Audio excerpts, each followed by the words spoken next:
Hello my dear friends, you're in the Military Summary channel, and in this video we're going to discuss the most important events that took place during the previous 12 hours. We have lots of very interesting updates, so let's start. So we are at the beginning of the 15th of August of 2025, Friday, and today is the day when everything could end. And of course, first of all, we're talking about the special military operation. Most likely, this is the most important day of the entire special military operation.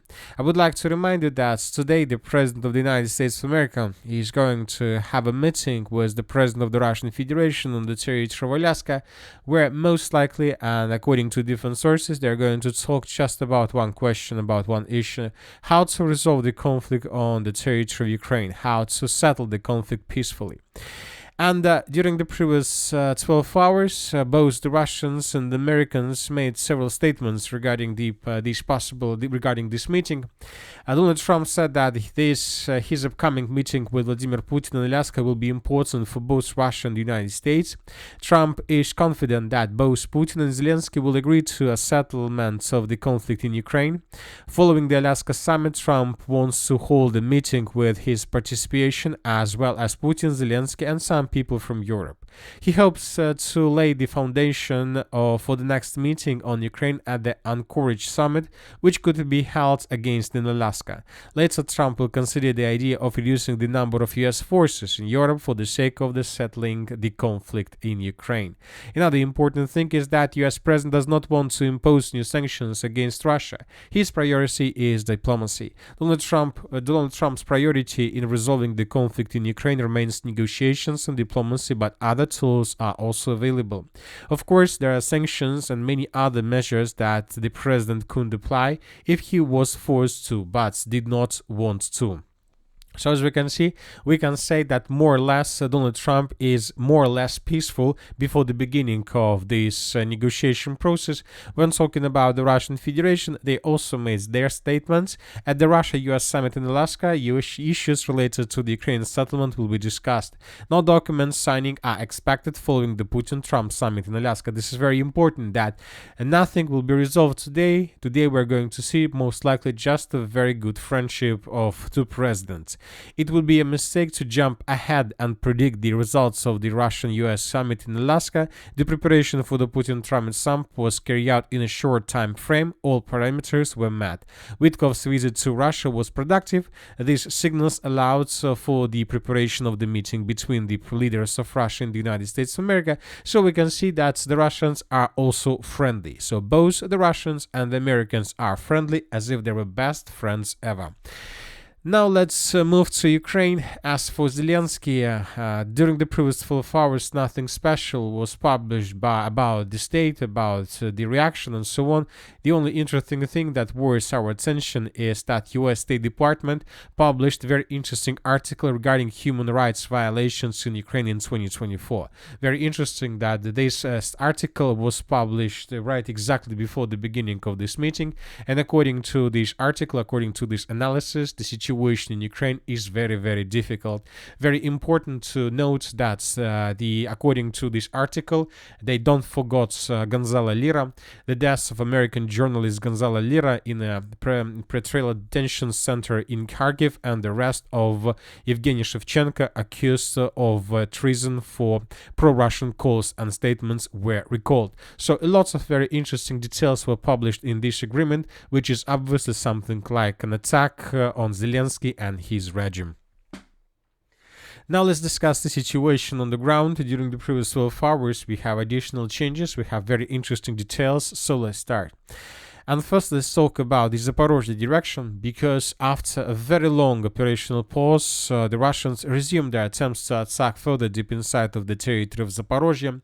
During the previous night, the pro-Ukrainian resources of the 118th Separate Mechanized Brigade published this video where we can see how Russians were attacking Ukrainian positions in the area of Mala-Takhmachka. So once again, according to this update, according to several statements that were published by different sources, the Russians during the previous days carried out another attempt to attack the settlement of Mala-Takhmachka with armored vehicles, tanks and so on. As for now, it's very difficult to say whether the Russians managed managed to answer the settlement of Molotakmachka and to improve their positions. The only thing we have is geolocations in the vicinity of the settlement without adding additional changes on the ground. So the Russians made an attempt, but very difficult to say whether the Russians managed to improve their positions or not. Now let's talk about the South Donetsk direction. Very interesting area. We continue receiving updates exactly from this area. I would like to remind you that just yesterday the pro-Russian resources published this video where we can see how Russians were fighting for the settlement of Alexandriivka-Klivtsova. The video where we can see lots of artillery strikes, actions of the armed forces of the Russian Federation, of course, many flags raised in different parts of the settlement. Yesterday, based on this video and based on the report of the Minister of Defense of the Russian Federation, most of the mappers adjusted their maps, coloring the territory of Andreevka-Klivtsova completely in Russian favor. And today the Russians continue their offensive operation, and we have this video where we can see how another Russian drone was flying above the settlement of Alexandrograd and how Russians were dropping papers, lists and documents suggesting Ukrainians to surrender. This is a part of Russian behavior, a pattern of Russian behavior. First they suggest Ukrainians to surrender, and then they begin offensive operation. Furthermore, most likely this video is 2 or 3 days old because several pro-Russian resources this morning made adjustments on map. According to them, the Russians answered the settlement of Alexandrograd from the south and the southwest. So very likely that these upcoming days the Russians will be able to take under complete control the settlement of Alexandrograd, and this is going to be the second let's say village in this direction came under Russian control during the previous days. And there were going to be just one village left. We're talking about Kamyshyvacha. And once again, we're talking about the western part of the Donetsk region. As for the settlement of Kamyshyvacha, nothing was published during the previous day, so as for now the Russians are not focused and are not tasked to move in this direction. Furthermore, according to information we have and according to very reliable resources, the armed forces of the Russian Federation continue their offensive operation deep inside of the Dnipro region. The sources are saying that the Russians managed to answer the village of Vorona and to force the Ukrainians to fall back from this territory. You know that this is a very interesting piece of news. Another important detail is that at the same time from the settlement of Yanvarska, the armed forces of the Russian Federation continue their offensive operation in the area of Novoselovka, and currently there are very heavy clashes for this territory. So as we can see, during the previous 24 or 12 hours, the Russians shown or revealed their positions or their activities exactly inside of this pocket, which means that the Russians both continue their offensive operation and the Russians continue their offensive operation deep inside of the Dnipro region, which is unexpected and very interesting. I would like to remind you that according to different sources, the Russians and Americans came to the conclusion that it's a good idea to make something like exchange of territories. The Russians will take under complete control Donbass region, and the Russians at the same time will return Ukrainians Kharkiv region, territories of Kharkiv region, Sumy regions, and the territories of Dnipro regions. So that is why there is no need, or at least it's not like good idea, but there is no need to attack deep inside of Dnipro, because anyway, according to possible agreements, you may be forced to return these territories back in the future. But we see that despite this part of piece of agreement, we see that the Russians continue advancing, and the most important is that the Russians are advancing not just towards the first, let's say, villages along the border. The Russians, according to this update that we just discussed, moved further deep inside of the Dnipro River region, and they began clashes for the second layer of villages and towns along the border between the Dnipro region and the Donetsk region. This is very important. So the Russians are moving deeper. And it seems that the Russians may be tasked to move further in the direction of the settlement of Velika Mikhailovka, which is more or less huge settlement in this direction, which will allow the Russians to concentrate their units for possible offensive operation further in the northwestern or the western directions in the area of the Zaporizhzhia region and the Dnipro region itself. Now let's move further and let's talk about the Pokrovsk agglomeration. During the previous 12 hours, we haven't received many updates, and we were receiving just from the area of the Russian breakthrough. But despite additional icons, additional clarifications, as you can see, we have no additional changes on the ground, which means that both the Ukrainians managed to stabilize the situation, or the Russians are not trying to risk, because the Ukrainians continue redeploying units in this direction. Very interesting interesting article was published by pro-Ukrainian resource, Ukrainian counterattack, or by the neutral, let's say, expert. Ukrainian counterattacks in the Pokrovsk direction seem to have failed. The decision to counterattack, requiring the greater number of reinforcements from other areas instead of trying to just stabilize or contain the Russian breakthrough, has now left Ukrainian defenses exposed in the other directions. While Pokrovsk may have stabilized, the front line is now moving rapidly in Russian favor in the Konstantinovka, Liman and Kupiansk direction. So this is exactly what we were talking about yesterday. The Ukrainians redeployed lots of units in this area with the purpose to slow down the Russians. Maybe they managed to achieve this task, but at the same time, Ukrainians currently have huge problems in the Konstantinovka direction, in the Liman direction, and of course in the Kupiansk direction, and most likely the Russians managed to break through Ukrainian defense there. Anyway, let's continue with the Pokrovsk direction, because while the Russians were stopped, let's say, to the west of Vladimirovka, Shakhova, Toretska, Sofiyevka, we see that the Russians continue offensive operation to the east of the same line. So the Russians during the previous 24 hours once again managed to improve their positions. At least this information was confirmed by neutral mappers. And you know that despite the fact that the, let's say, western offensive was stopped by the Ukrainians, the eastern offensive, the eastern pincer, continue developing.